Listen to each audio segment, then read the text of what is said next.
Good morning. It's a pleasure to be with you this morning to present my paper about a new way to approach the EMC in the leaf industry. In the case of the ITER project, where a special environment. For this presentation, I will do an introduction about what is EMC, the EMC requirement for leaves, and explain something more about what is the ITER project, what are the technological challenges that it supports, and one of them, what the magnetic field, and how we do the actions and simulation and test to achieve the requirements, and finally the conclusions.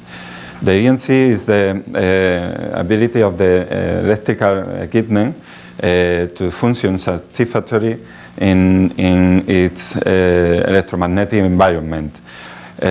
All the electronic and electrical devices have to work properly with the interference of each other. Every year is more difficult to achieve this in the leaf because we have a very high electromagnetic environment. In the case of in Europe, we had the EMC directive that we obtained the precision of conformity in the case of leaf with the standards EN 12015 and EN 1216. In the directive, we have two types of two essential requirements. That one is for emission and the other is for immunity. Then, with the precision of conformity, the manufacturer can sign the declaration of conformity. In the case of the leaf, we had one standard for the emission requirement, radiative and conducive levels, and other standard for the immunity requirement, where we had all the hazards we have in the residential or industrial buildings. But in the case of the ITER project, we have a special environment. Let's see what is the ITER. ITER is the project to prove that the fusion power can be produced in a commercial scale. The fusion is the same way that the sun produces energy.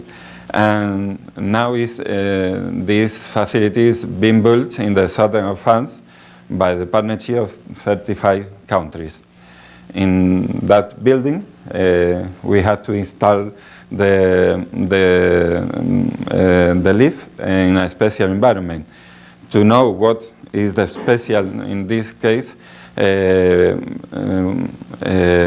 we will know more about what is the fusion process. The fusion process is the fusion of two atoms in other heavier, and this produces a lot amount of energy. The deuterium and tritium is in a toroidal place where we had to reproduce the condition of the sun. In the sun, we had conditions of 15 millions of degrees and high density. In the tokamak machine, that is a reactor in the ITER project, we had 150 million of degrees to compensate the low density of the material inside the toroidal space. To pick up this plasma with this high temperature, is needed a high magnet with a level of magnetic field very high. What are our technological challenges for this project? The environment requirement was about radioactivity, seismic requirement, and EMC requirement. About the EMC, we had to comply with the normal standard for Europe, the facilities in France, emission and immunity like other LEAF, but we need to achieve two new requirements for LEAFs. One is with a military standard to test the conducive levels of the LEAF in a range of frequency that normally don't test for the tails. And on the other hand is the immunity requirement for magnetic field. As we said, we have a high level of magnetic field. In the DC field is about 10 millitesla in the space where the leaf is. For the qualification of the leaf in the ITER project, we had to do the regulatory test. So for the qualification, for the EMC qualification of the leaf in the ITER project, we had to test the regulatory standards for Europe, the special conducive emission requirements, and the immunity to magnetic field with requirements in 50 Hz and DC magnetic field that we haven't any procedure, any standard to do this test. For the first challenge with the military standard for the conducive emission, we had to cover a new range of frequency for lifts from 50 Hz to 30 megahertz, lower the frequency lower than 150 kilohertz. We don't have any requirement for lifts. It's a new range for us. The frequency upper than 150 kilohertz, we have a tighter limits. And the goal was reached, and we only had to apply the traditional EMC resources. And the result was good, and we complied with this requirement. The specific requirement for the magnetic field was the interesting challenge for the lead. We did 3 steps to achieve this requirement.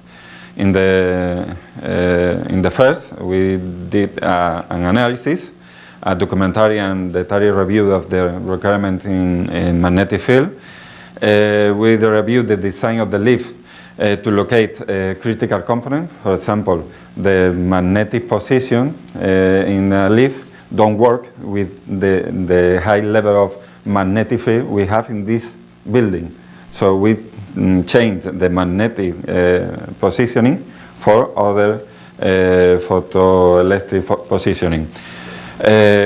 We had meetings with the responsible technician of the laboratories where this kind of test is made, and meeting with the manager of the nuclear fusion laboratory in Madrid to have their experience with his instrumentation and his equipment in a laboratory with the same reactor as ITER project, and the support of external consultants. And the requirement in magnetic field, there are 2 requirements. One for the 50 Hz with the standard of immunity to magnetic field, and other to a static magnetic field is a specific requirement for ITER project, and is a continuous magnetic field with level up to 10 millitesla in the space where are the leaf, and the ITER project requires a security factor twice upper the limit. Then we did some simulations to obtain the correct alternative to do the protection of the leaf in the building. we selected two options, the shaft shielding, the hull shaft shielding, and other with local shielding in the critical equipment in the lift. The first study, the first simulation about the hull shaft shielding, we obtained that we cannot do this hull protection because the height of the installation that is very longer than the other dimensions, and the field is concentrated in the upper side of the shaft and the bottom, and is where they are the critical component in the lift. So we had to do the simulation in the local protection, for the local protection of the device in the lift. We studied the effect of magnetic components like the harmonic filter, the shielding for the landing operation panels, where we did a design with selecting the material, the thickness, and the design of the box. We did the filter shielding, the control cabinet shielding, the transformer shielding, and as a result of all of this, we obtained the protection alternative before to do the test. We selected the material, the right material for this protection, the thickness and shape of these shieldings, the design, and the test strategy we had to do in the laboratory. For the laboratory was also a challenge too, because we had to build an antenna to apply the test that doesn't exist before.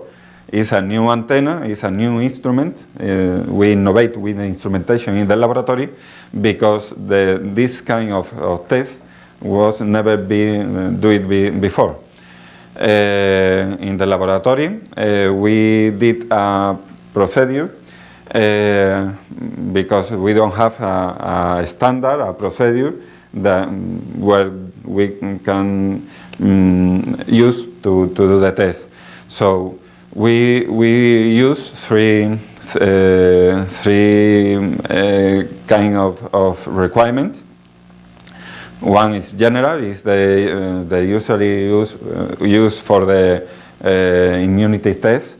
Is visual monitoring with the movement of the installation, monitoring the LEDs, display, console. From ITER, there are other specific requirements that we had to prove, and one was a non-missile effect. Some moving part can generate, the magnetic field can generate a missile effect.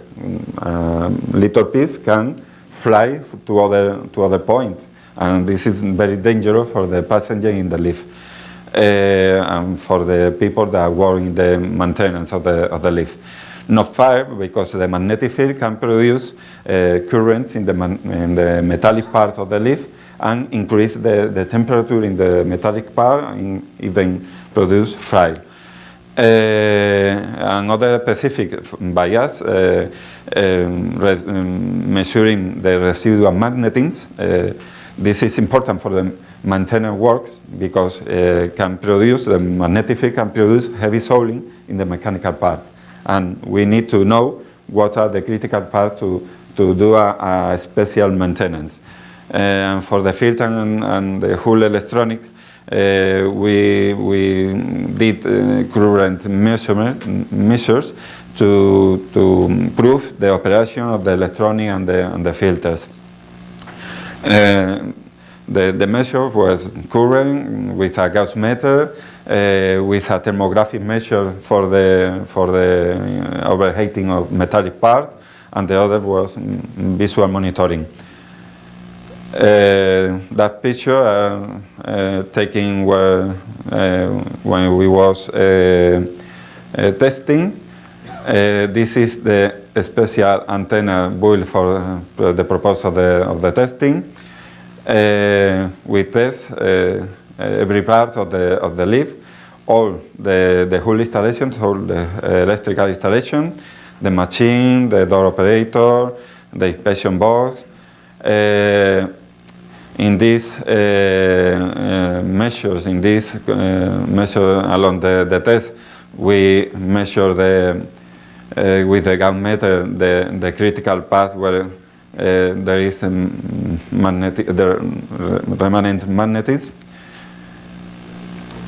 This was important to change the maintenance procedure, and we did the temperature measure with a thermographic camera, and we obtained that there are no overheating in the installation. The orange part are the temperature of the antenna, that the current was very high and the antenna overheating during the test. And the conclusions for the qualification of this leaf in a special building with a very special and singular requirement. We did a very complete procedure with a part of analysis of the requirement, with a part of simulations that help us to decide to the whole rotation of critical parts of the leaf, and with the test we obtained the conformity with the requirements of this special and singular facility, where we innovate with the instrumentation, with the procedure, and successfully we get the conformity in this special building.